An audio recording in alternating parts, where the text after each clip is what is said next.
जयशंकर ने अमेरिका और चीन को लताड़ा, कहा भारत अपनी मर्जी से करेगा हर काम। जयशंकर के बयान से फैली अमेरिका में सनसनी। बाइडेन और जिनपिंग को भारत की ताकत का हुआ अंदाजा, मांगी अमेरिका ने माफी। तो दोस्तों, जब भी बात भारत के विदेश मंत्रियों की आती है तो दिमाग में सबसे पहला नाम डॉक्टर एस जयशंकर का ही आता है। उनसे पहले देश के जो भी विदेश मंत्री रहे वे शायद ही किसी को याद हों, लेकिन जयशंकर ने अपने छोटे से कार्यकाल में जो उपलब्धियां हासिल कर ली हैं वो काफ़ी लाजवाब हैं, और इसका मुख्य कारण उनके सोचने का तरीका और चीज़ों को कूटनीतिक रूप से हल करने की उनकी क्षमता है। इसके अलावा जयशंकर उन चुनिंदा लोगों में से एक हैं जो गलत को गलत कहने से नहीं डरते, और यही बात उन्हें और भी खास बनाती है। दोस्तों, ऐसे में आपको याद तो होगा ही कि मोदी सरकार के पहले कार्यकाल में सुषमा स्वराज विदेश मंत्री थी, जबकि जयशंकर विदेश सचिव के रूप में काम कर रहे थे। पद पर रहने के दौरान ही सुषमा स्वराज की अचानक से मौत हो गई। जयशंकर की सूझबूझ और विदेशी राजनीति में उनके कौशल को देखकर प्रधानमंत्री नरेंद्र मोदी उनसे बहुत प्रभावित हुए, और फिर डॉक्टर जयशंकर जो रिटायरमेंट लेने वाले थे उन्हें अपने दूसरे कार्यकाल में विदेश मंत्री का पद थमा दिया।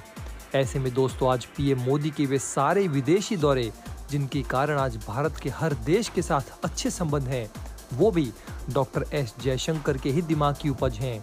उनकी इसी नीति के कारण ही आज चीन और पाकिस्तान को छोड़ दें तो दुनिया का हर देश भारत का मित्र है। अमेरिका के जो बाइडेन हो या यूरोपियन यूनियन या फिर कोई और देश, आज हर कोई भारत से दोस्ती के लिए आगे बढ़ रहा है। ऐसे में आज दोस्तों, डॉक्टर जयशंकर जितना अमेरिका, चीन और यूके जैसे देशों के भारत विरोधी बातों और सवालों को अपने सच और सबूतों के साथ मुकाबला करते हैं, आज तक भारत के किसी भी विदेश मंत्री ने शायद ही कुछ ऐसा किया हो। कोई भी उन्हें सुनकर उनके ज्ञान और बुद्धि से प्रभावित हुए बिना नहीं रह पाता। यही कारण है कि आज डॉक्टर एस जयशंकर को भारतीय विदेश नीति का नायक कहा जाता है।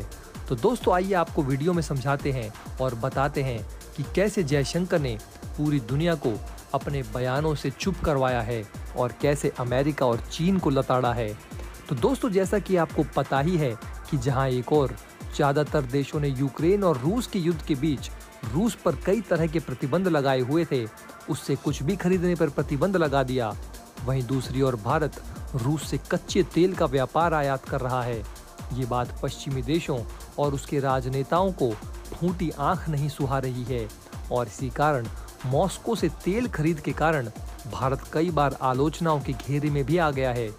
ऐसे में भारतीय विदेश मंत्री एस जयशंकर ने भी दुनिया भर के कई मंचों पर इस मामले को लेकर कई बार सवाल पूछे जा चुके हैं।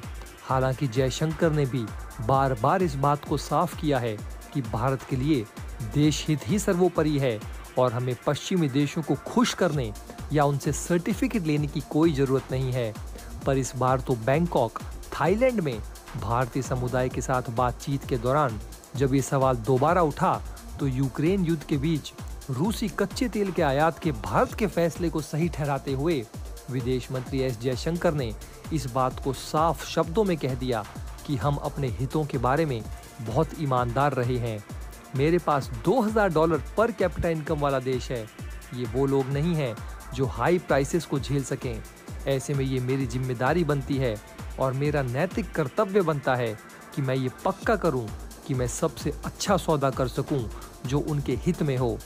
ऐसे में दोस्तों, इस बयान के दो फायदे हुए।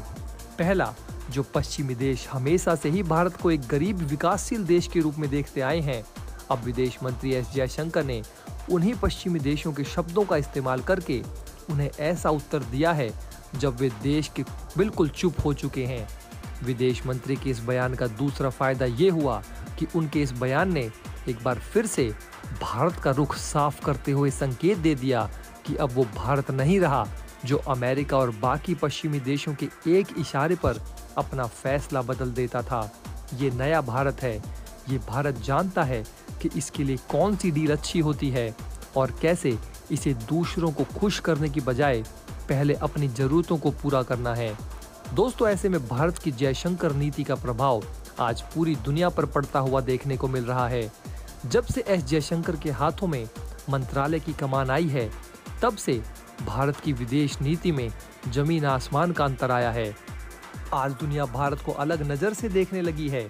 जहां पहले भारत दुनिया भर की शक्तियों के दबाव में आ जाता था, लेकिन आज देखा जाए तो ऐसा नहीं होता। अब भारत हर देश के साथ अलग तरह से निपटता है। आज दुनिया भारत को अलग नजर से देखने लगी है। जहां पहले भारत दुनिया भर की शक्तियों के दबाव में आ जाता था, लेकिन आज देखा जाए तो ऐसा नहीं होता। अब हर मुद्दे पर भारत का अलग और साफ रुख होता है, जिसे दुनिया को मानने के लिए मजबूर होना ही पड़ता है। भारत हर जगह मजबूती से अपना पक्ष रखने में सक्षम है। तो दोस्तों, ये विदेश मंत्री एस जयशंकर की नीति का ही परिणाम है कि आज अमेरिका भी भारत के आगे बेबस सा नजर आता है। अमेरिका जो खुद को दुनिया की सबसे बड़ी शक्ति मानता है, वो चाहता है कि पूरी दुनिया उसके इशारों पर चले, लेकिन भारत ने ऐसा करने से स्पष्ट तौर पर इनकार कर दिया है। यही कारण है कि जो अमेरिका भारत को हमेशा बात बात पर ज्ञान देता था, उसके भी हाव भाव में बदलाव आ गया है। इसलिए इस बार ज्ञान अमेरिका ने नहीं, बल्कि भारत ने अमेरिका को दिया है। ऐसे में दोस्तों, विदेश मंत्री एस जयशंकर ने कहा कि तेल और गैस की कीमतें अभी आसमान छू रही हैं और काफ़ी ज़्यादा हैं। ऐसे में बहुत सारे अरब देश जो तेल के बड़े बड़े सप्लायर हैं, वो यूरोप की ओर रुख कर रहे हैं, क्योंकि ये महाद्वीप रूस से कम तेल खरीद रहा है। ऐसे में विदेश मंत्री ने एक सवाल के जवाब में कहा कि यूरोप अरब देशों और बाकी दूसरी जगहों से बहुत ज़्यादा तेल खरीद रहा है। ऐसे में भारत को सप्लाई कौन करेगा?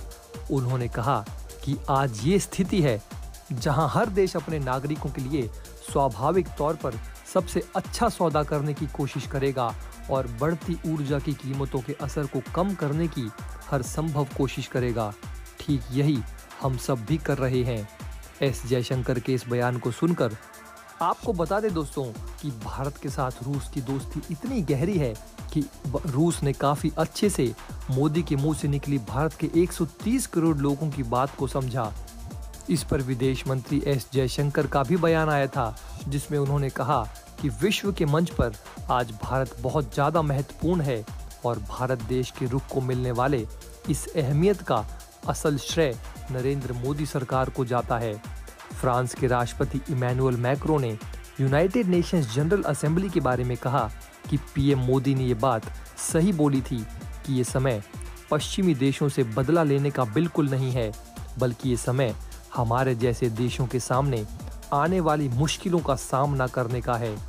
ऐसे में दोस्तों, आज भारत का पूरी दुनिया में जो नाम है और सम्मान है, उसका सारा श्रेय बस एस जयशंकर और पीएम मोदी को जाता है।